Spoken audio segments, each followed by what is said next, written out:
तो basically counselling का schedule है क्या कि 28 जून से शुरू है और 3 जुलाई को क्लोज हो रहा है। तो देखो, जो लोग ऐसे हैं जो 28 जून को एकदम पहले दिन ही भर दिए हैं, ये बहुत महान शख्सियत हैं। कोशिश करना चाहिए कि उन लोगों से थोड़ा सा दूर रहें। और वो भी बहुत महान शख्सियत हैं जो 3 जुलाई को फिल करेंगे एकदम लास्ट डेट पर। ये एकदम बारूदी सुरंग पर बैठे हुए लोग हैं, इनसे भी थोड़ा सा दूर रहना चाहिए। कोशिश करिए कि आप अपना इस दोनों डेटों के ड्यूरेशन के बीच में फॉर्म फिल कर लीजिए। 30 जून, 1 जुलाई, 2 जुलाई को तक इसको कंप्लीट कर लीजिएगा। ठीक है। फिल करने से पहले कुछ बातें मैंने समझा रखी हैं, उसको आप डिटेल में थोड़ा महसूस कर लीजिएगा, उसके बाद ही आप उसमें काउंसलिंग में फिल करिएगा। उससे पहले एक मुद्दे की बात यह है कि फिल करने के बाद होगा क्या, कुछ पैसा देना है अभी या क्या करना है? नहीं, ये सब नहीं करना है। पहले तो नोटिस में ही पढ़ लो, लिखा the detailed procedure to be followed after the declaration of result of round 1 shall be notified on और आफ्टर 5 जुलाई 2024। कहने का मतलब ये है कि 3 जुलाई तक आप जो भी कुछ आपका जो ये काउंसलिंग वगैरह में जो भी यहाँ पर अभी आप करोगे, पूरा प्रोसेस मैंने आगे करके दिखाया है। जब कॉलेज वगैरह आप सेलेक्ट कर लोगे तो इसका रिजल्ट आएगा कि मतलब भैया आपको कॉलेज एलोकेट हुआ कि नहीं हुआ। ठीक है, या जो चॉइसेस हमने फिल हुआ किया तो उसमें से कोई कॉलेज आपको मिला कि नहीं मिला, उसका रिजल्ट आएगा 4 जुलाई से 5 जुलाई के अराउंड। फिर इन्होंने बताया है कि एक डिटेल नोटिस आएगा, ठीक है, 5 जुलाई के अराउंड या उसके बाद, जहां पर बताया जाएगा कि आगे अभी क्या करना है। तो बेसिकली आगे क्या करने में वो फी वगैरह आपको पेमेंट करना होगा। जब कॉलेज एलोकेट होगा तो फिर उसमें आपको 4-5 दिन का विंडो देंगे जब आपको फी वगैरह जमा करना होगा। ध्यान दीजिएगा, कोई ऐसा कैंडिडेट है जिसको लगता है कि अगले 10 दिनों में उसकी जिंदगी में कुछ ऐसा होने वाला है कि उसको कोई और बेहतर कॉलेज मिल सकता है, और आईपी में वो कॉलेज इस हिसाब से मान लो फिल कर दिया कि कॉलेज उसको एलोकेट हो गया, तो उसको तुरंत में पैसा देना पड़ेगा। और उसको लग रहा है कि यार तुरंत में पैसा देना नहीं चाह रहा है, कहीं और लेट से किसी और बेहतर जगह पर उसका रिजल्ट आने वाला है, तो in that case first cut off में आप कॉलेजेस कम फिल करिएगा। ठीक है, सो दैट आपको ऑटोमेटिक ना मिले। आप मतलब इतना ऊंचा चॉइस भर दीजिएगा कि आपको मिले ही ना। जब नहीं मिलेगा तो ऑटोमेटिक सेकंड राउंड में आप फ्लोट कर सकते हो। क्योंकि क्योंकि अगर फर्स्ट राउंड में आपको कोई कॉलेज एलोकेट हो गया तो पहले उसका आप फी जमा करोगे। लेट से 60,000 रुपए, मैं एक उदाहरण ले ले रहा हूं। पहले आप उसका फी जमा करोगे, उस सीट को लॉक करोगे। जब लॉक हो जाएगा तभी तुम नेक्स्ट राउंड वाले में फ्लोट कर सकते हो। ठीक है। हाँ, वो एक अलग बात है कि वो जो पैसा तुमने पहले वाले कॉलेज में सबमिट किया है, यूनिवर्सिटी उस पैसे को निकाल कर दूसरे वाले कॉलेज में ट्रांसफर कर देगी, तो वापस आपको कोई फी नहीं देना पड़ेगा, 2 बार नहीं देना पड़ेगा। लेकिन एक मैं बात कह रहा हूं कि अगर तुमको मान लो सीट एलोकेट हो गया तो तुम 60,000 रुपए दोगे पहले। ठीक है, अभी तो नोटिस आएगा तो पता चलेगा एग्जैक्ट कितना देना है, लेकिन मैं मान के चलो कि पहले तुम अभी 60,000 रुपए दोगे। ठीक है, फिर तुम्हारा सीट लॉक हो जाएगा। मान लो तुम्हें फर्स्ट राउंड में कॉलेज एलोकेट हो गया तो 60,000 रुपए पे करके उस सीट को जो है आप लॉक करोगे, तब फ्लोट करोगे। और किसी को नहीं लॉक हुआ, किसी मान लो किसी ने, लेट से किसी की 300 रैंक थी और उसने केवल एक ही चॉइस भरा एससीईआरटी, तो उसको 300 रैंक पर एससीईआरटी फर्स्ट चॉइस में नहीं मिलेगा। तो नहीं मिलेगा तो होगा क्या कि उसका ऑटोमेटिक सेकंड राउंड में फ्लोट हो जाएगा कि क्या उसको सेकंड राउंड में मिल रहा है। तो ये एक प्रोसीजर फॉलो होता है रैंक वैंक के हिसाब से। बाकी का डिटेल में मैंने भी आगे एक्सप्लेन कर रखा है कि कैसे आपको चूज करना है इसमें। यस, तो बाकी का अब आ जाते हैं थोड़ा सा इसके फिलिंग वगैरह पे, कैसे आपको फिल करना है। तो ये देखो, मैं यहाँ पर आ गया हूँ। अप्लाई ऑनलाइन पर आप क्लिक करोगे तो ये वाला पोर्टल आपके आगे ओपन हो जाएगा। ठीक है, तो यहाँ पर आप अपना डालोगे यूजर आईडी, पासवर्ड, और ये कैप्चा इसमें डालकर आप साइन इन करोगे। फिर वो तुमको ओटीपी के लिए बोलेगा। जैसे ही लॉगिन करोगे ओटीपी के लिए बोलेगा। तो बहुत लोगों का ओटीपी नहीं आ रहा है, ध्यान दीजिएगा। ओटीपी अगर मोबाइल पर नहीं आ रहा है ना, तो वहां पर क्लिक करके ईमेल आईडी वाला सेलेक्ट करो। तो जो तुमने ईमेल आईडी फिल कर रखा होगा, ईमेल आईडी पर ओटीपी आएगा। वैसे तो अब ओटीपी आ रहा है, सभी लोगों का अब ओटीपी आ रहा है। लेकिन अगर किसी का ओटीपी नहीं आ रहा है, तुम पहले मोबाइल पर ट्राई करो या ईमेल आईडी पर ट्राई करो। बेस्ट यही रहेगा कि पहले आप ईमेल आईडी पर ट्राई करो, फिर आप मोबाइल पर ट्राई करो। और लॉगिन करने के बाद बहुत लोग क्या महसूस करेंगे कि जैसे मान लो तुम लॉगिन कर दिए हो तो तुम्हारा काउंसलिंग वाला शो नहीं कर रहा है। यार, इन दैट केस आप यूनिवर्सिटी को मेल लिखिए। ठीक है, और दूसरा तरीका ये भी है कि 24 आवर आप वेट कर सकते हो, वो ऑटोमेटिक आ जाएगा। अच्छा, एक स्ट्रांग रिकमेंडेशन ये भी रहेगा, कोई बच्चा 2 से 3 कॉलेजेस के बीच में कंफ्यूज है कि ये 2 या 3 कॉलेज में मैं कौन सा लूं, तो भाई हर चीज यूट्यूब, गूगल और इंटरनेट पर मत डिसाइड करिए, जाइए उन तीनों कॉलेजेस को इन पर्सन विजिट करके आइए। वहां देख कर तो ना तुमको खुद जो एक्सपीरियंस होगा ना, उसका मुकाबला इंटरनेट इंटरनेट पर हम लोगों को गाइड करने से नहीं होगा। जो तुम ग्राउंड पर खुद एक्सपीरियंस करोगे ना, 3 कॉलेजेस विजिट करके, तुमको खुद ही समझ में आ जाएगा कि अच्छा मेरे पास अगर 3 खराब चॉइसेस हैं तो उन 3 खराब चॉइसेस में सबसे बेहतर कौन सा है। तो लॉगिन से पहले आपको ये बात पता होगा कि जितने भी कैंडिडेट इस साल एडमिशन ले रहे हैं, बीएड के वेरी फर्स्ट ईयर में ही आप सीटेट के पेपर के लिए एलिजिबल हो जाते हो। और आप सबका एग्जाम सीटेट का दिसंबर 2024 में शेड्यूल्ड है, जिसके लिए आप एलिजिबल हो। और कोशिश करिए कि इस साल एडमिशन हुआ है तो कहीं ना कहीं तो थोड़ा बहुत तो आप लोग प्रिपरेशन करते रहते हो, मोमेंटम बना रहता है। उसी मोमेंटम के साथ इस वाला भी एग्जाम क्रैक कर लें, सीटेट वाला भी। वैसे सीटेट कोई बहुत बड़ा एग्जाम नहीं है, लेकिन जिनका फंस जाता है, जो नहीं क्लियर कर पाते हैं, उनकी लग जाती है। सीबीएसई का डेटा है कि सीटेट में सिर्फ 82% लोग फेल हो जाते हैं, सिर्फ 18% ही पास होते हैं, 82% लोगों का नहीं होता है। तो कहने का मतलब ये है कि जितना जल्दी अर्लीस्ट पॉसिबल इसको क्लियर कर लेंगे, उतना आपको फ्यूचर में जॉब वॉब अप्लाई करने में इजी पड़ेगा। बाकी कोई डाउट और क्वेरी हो तो आप इस इंस्टाग्राम आईडी पर मुझे टेक्स्ट भी कर सकते हैं, या फिर डायरेक्टली इस इंस्टाग्राम को सर्च कर सकते हैं।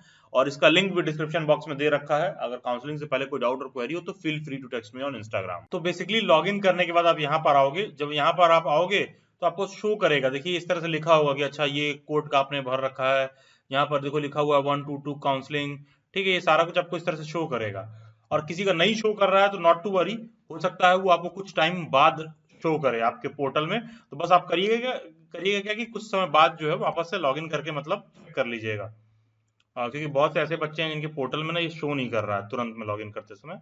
तो कुछ समय बाद आपको शो करेगा। आप रात वगैरह में लेट नाइट वगैरह चेक करिएगा, या फिर हो सकता है 1-2 दिन बाद चेक करिएगा, तो आपको शो करेगा। तो देखो कुछ इस तरह का स्क्रीन और पोर्टल आपके आगे खुल जाएगा। टोटल क्या है, टोटल 21 कॉलेजेस हैं जो पार्टिसिपेट कर रहे हैं। इस 21 पर क्लिक करोगे तो मोस्ट प्रोबेबली आपको लिस्ट शो करेगा। ये देखो टोटल 21 कॉलेजेस का लिस्ट ये शो कर रहा है, ठीक है। टोटल 21 कॉलेजेस हैं, ये आपको देखने के लिए मिलेगा। इन सब का लोकेशन एड्रेस वगैरह के हिसाब से भी आप इसको फिल्टर कर सकते हो। इंस्टीट्यूट एड्रेस के हिसाब से फिल्टर कर सकते हो, भाई किसका एड्रेस कहाँ है, डिटेल में लिखा हुआ है। क्योंकि एड्रेस बहुत मैटर करता है, क्योंकि आप कहीं भी इधर उधर दूर एडमिशन लेने से अच्छा है कि थोड़ा कॉलेज कम भी अच्छा हो, आपके घर के पास हो तो बेहतर रहेगा। Institute address. दूसरा आप इंस्टीट्यूट टाइप से भी चूज कर सकते हो, इस पर क्लिक करो तो यहाँ आपको शो कर रहा है private institute, private private private. सिर्फ एससीईआरटी पर आपको शो करेगा कुछ डिफरेंट। नीचे की तरफ आते हैं, देखो state council of education research and training defence colony में जो ये देखो गवर्नमेंट एडेड लिखा हुआ है, बाकी के सारे प्राइवेट इंस्टीट्यूट्स हैं। तो आईपी में केवल और केवल एक ही गवर्नमेंट कॉलेज है, वो एससीईआरटी है, जैसा कि मैंने पहले भी आप लोगों को क्लैरिफाई कर रखा है। ध्यान दीजिएगा, प्रायोरिटी में हमेशा आपको इस हिसाब से भरना है, जो आपके नजरिए में सबसे बेस्ट कॉलेज है वही सबसे ऊपर भरिएगा। बिना इस बात में गए कि आप ये सोच रहे हो कि अरे नहीं यार मेरा तो 600 रैंक है ना, तो हमको तो एससीईआरटी मिलेगा ही नहीं, तो हम तो कल का ऊपर भर दें। ये अपने आप में बहुत बड़ी बेवकूफ़ी है। आपको सबसे ऊपर वही कॉलेज भरना चाहिए जो अगर आपकी रैंक 1 आती और आप वो कॉलेज लेना चाहते, तो टॉप में सबसे पहले वही कॉलेज भरिएगा। उसके बाद जो है जैसे जैसे आपके माइंड में जिस कॉलेज के जैसा रैंक बने उस हिसाब से सेट करिएगा, ठीक है। और ऊपर के 2-3 टॉप कॉलेजेस छोड़ दिए, जैसे मान लो एससीईआरटी छोड़ दें, लीलावती छोड़ दें, एमएसआईटी छोड़ दें, तो उसके बाद सभी कॉलेजेस इस बेसिस पर लीजिए कि कौन से आपके लोकेशन के सबसे करीब पड़ रहा है, उस प्रायोरिटी के हिसाब से आप लीजिएगा, ठीक है। वापस से यहाँ कॉमन डैशबोर्ड पर मैं आ जा रहा हूँ, इस पर क्लिक करूंगा तो देखोगे फिर यही शो करेगा। डैशबोर्ड पर क्लिक करोगे तो आपको वापस से वो लिंक शो करेगा। मैं सारा कुछ यहाँ पर आपको क्लिक करके दिखा दे रहा हूँ, बेसिकली क्या क्या आप क्लिक करोगे तो क्या शो करेगा, ठीक है। फिर मैं यहाँ पर करूंगा click here to proceed, yes I sure want to proceed, ठीक है। तो वापस से काउंसलिंग वाले पोर्टल पर आ गए, तो यहाँ पर कुछ कुछ ऐसा ऐसा शो कर रहा है। अब देखो जब मैं कंप्लीट कर लूंगा ना तो यहाँ फील्ड चॉइसेस में नंबर बढ़ जाएगा, और कितने चॉइसेस को मैंने छोड़ दिया है वो यहाँ पर नंबर मतलब घट जाएगा। मान लो मैंने यहाँ 2 भरा तो यहाँ 19 हो जाएगा, यहाँ 5 भरा तो यहाँ 16 हो जाएगा, 10 भरा तो यहाँ 11 हो जाएगा। तो मतलब इस तरह से आपको शो करेगा। और चॉइस लॉकिंग स्टेटस, ध्यान दीजिएगा, ये तुम्हारा लॉक्ड होना चाहिए। बहुत से बच्चे ऐसा मिस्टेक करते हैं, जाते हैं वहां कॉलेज सेलेक्ट कर लेते हैं, सेलेक्ट करने के बाद करते क्या है ना, उसको लॉक नहीं करते हैं। तुम्हें लॉक करना है, यहां पर तुम बाद में चेक करोगे कि लॉक्ड लिखा हुआ आना चाहिए। लॉक्ड नहीं लिखा हुआ आ रहा है, दैट सिंपली मींस तुम्हारा नहीं कंप्लीट है। चॉइस फिलिंग पर मैं क्लिक करूंगा। अब यहाँ पर सभी चॉइसेस शो करेंगे, ठीक है। मुझे वापस से अपना पासवर्ड वगैरह डालना है, और यहाँ पर मैं वापस से पासवर्ड डाल दे रहा हूँ जस्ट, ठीक है। वापस से आप लॉगिन पोर्टल का पासवर्ड यहाँ पर डालेंगे और ओके करेंगे। तो अब यहाँ पर देखोगे टोटल 21 कॉलेजेस यहाँ पर शो कर रहे हैं, ठीक है। तो मान लो मैं सबसे पहले SCRT डालना चाहूंगा, मैं SCRT डाल दे रहा हूँ। ध्यान दीजिएगा, ये जिस पोर्टल से मैं आपको ये शो कर रहा हूँ, जिस भी कैंडिडेट के पोर्टल से मैं आपको ये शो कर रहा हूँ, मेरे को कोई फर्क नहीं पड़ता कि इस बच्चे का क्या रैंक है, और तुम्हें भी कोई फर्क नहीं पड़ना चाहिए कि तुम्हारा क्या रैंक है। तुम सीधा सीधा वो भरो जो तुमको प्रायोरिटी के हिसाब से भरना चाहिए। तो देखो, अब मैं ये नहीं देख रहा हूँ कि इसका रैंक कितना है, इस बच्चे का रैंक कितना है, उसको क्या मिलेगा। SCRT सबसे ऊपर है, मैंने भर दिया। इसकी रैंक चाहे 2200 हो, इसकी रैंक चाहे 1 हो, इसकी रैंक चाहे 100 हो। बस करना क्या है, मान लो मेरी रैंक 500 के अराउंड है तो मैं 4 से 5 कॉलेज भरूंगा, मेरा रैंक 900 के अराउंड है तो मैं 7 से 8 कॉलेजेस भरूंगा, प्रोवाइडेड कि आपको फर्स्ट कट ऑफ में ही कॉलेज चाहिए। ठीक है, तो काउंसलिंग में कुछ कुछ थोड़ा मतलब इंपॉर्टेंट हैक्स ध्यान रखेंगे तो आपको ज्यादा अपर एज मिलेगा, क्योंकि अच्छे खासे बच्चे मिलते हैं, छोटी छोटी बातें ध्यान नहीं रखते हैं। और काउंसलिंग में तो के बाद अभी बड़े बड़े लोगों की शहादत जो है अभी देने को वाले मिलेंगे, जो ऐसा ऐसा बेवकूफी करेंगे अच्छा अच्छा रैंक लाने का, जो बातें मैं समझा रहा हूँ नहीं ध्यान रखने से तो बहुत बड़ा बड़ा ब्लंडर स्टूडेंट्स कर देते हैं, तो आप ध्यान रखिएगा। चलो ठीक है, अब उसके बाद मैं MSIT भर दे रहा हूँ, मैं भर दे रहा हूँ। उसके बाद मैं भर दे रहा हूँ लीलावती भर दे रहा हूँ। MSIT लीलावती में जो आपके घर के करीब हो उसको पहले भरिएगा। फिर मैं भर दे रहा हूँ कालका इंस्टीट्यूट ऑफ रिसर्च, ठीक है, इसको मैंने भर दिया। फिर मैं भर दे रहा हूँ GNC थोड़ा महंगा है। गुरु नानक कॉलेज में भर दे रहा हूँ, इसको मैं भर दे रहा हूँ। गुरु रामदास शाहदरा साइड में थोड़ा सा क्लीसी सा एरिया है, उसको भी आप भर सकते हो। इतना भर लिए। अब मान लो श्री राम इंस्टीट्यूट मेरे को भरना है, मैंने यहाँ से ये भर लिया, ठीक है। Saint Lawrence College of Higher Education मैंने भर लिया। अब देखो, मेरे को लगता है कि यार नहीं, ये सब कॉलेजेस तो मैं नहीं लूंगा, तो इनको मैंने छोड़ दिया है, यहाँ पर मैंने फिल कर लिया है। अब मेरे को लगता है कि नहीं यार, मेरे घर के बगल में है MSIT, तो मेरा फर्स्ट प्रायोरिटी MSIT ही होना चाहिए। तो मैं क्या करूंगा, MSIT को कर दूंगा अप। तो देखो SCRT आ गया नीचे। तो अब मेरा फर्स्ट प्रायोरिटी MSIT है कि भाई जब हम मेरे रैंक की बात आए तो हमको तुम MSIT ही देना, ठीक है। फिर मुझे लगा कि यार नहीं यार, फिर मैं डिस्टेंस नाप रहा हूँ तो मेरे घर से MSIT का लीलावती करीब पड़ता है, मैंने लीलावती को ऊपर कर दिया। फिर मैंने कहा नहीं नहीं यार, SCRT गवर्नमेंट है, मैं यहाँ जाऊंगा, उसको मैंने वहीं रहने दिया। फिर मुझे लगा यार एक सेकंड, अगर ऊपर का तीनों नहीं मिला तो अगर लीलावती और कालका में चूज करना हो तो यार कालका जस्ट मेरे घर के बगल में है, तो मैंने इसको ऊपर कर दिया।